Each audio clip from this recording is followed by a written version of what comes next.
संजय केवट आपका हार्दिक स्वागत करता है।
संजय केवट आपका हार्दिक स्वागत करता है।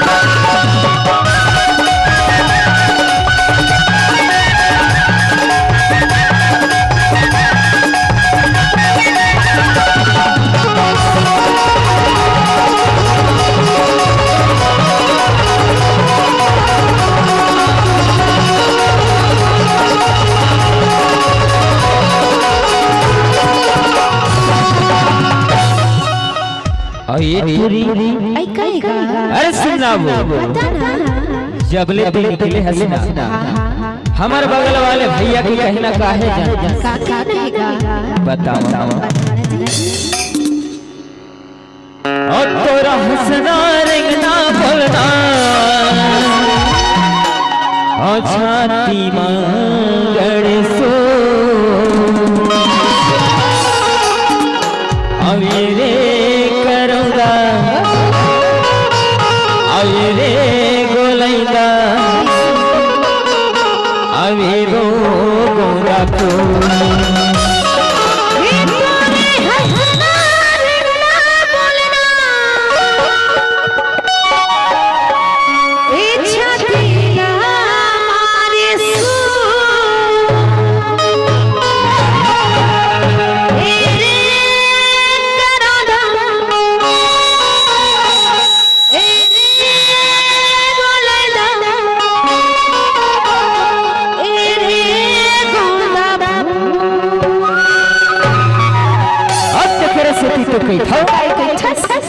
और तोरा हंसना रेंगना बोलना छाती मांगड़ सो तोरा हंसना रेंगना बोलना छाती मांगड़ सो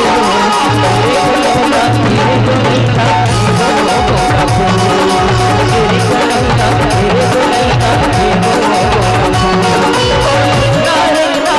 संजय केवट आपका हार्दिक स्वागत करता है।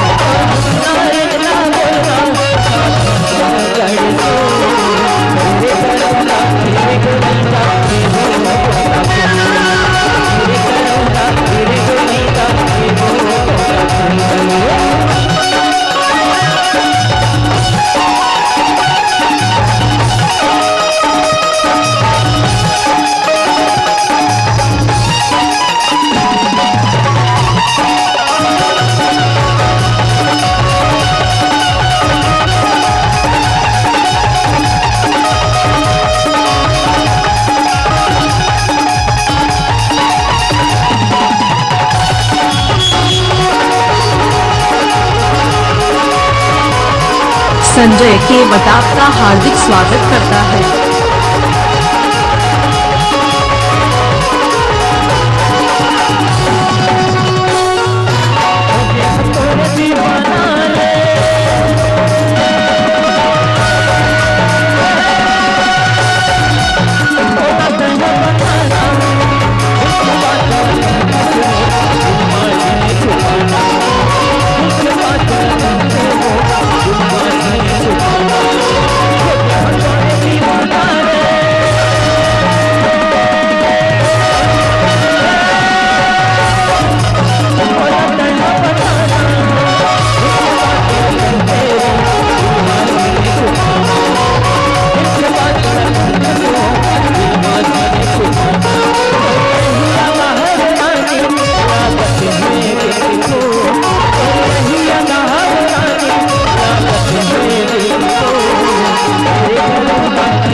संजय केवट आपका हार्दिक स्वागत करता है।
संजय केवट आपका हार्दिक स्वागत करता है।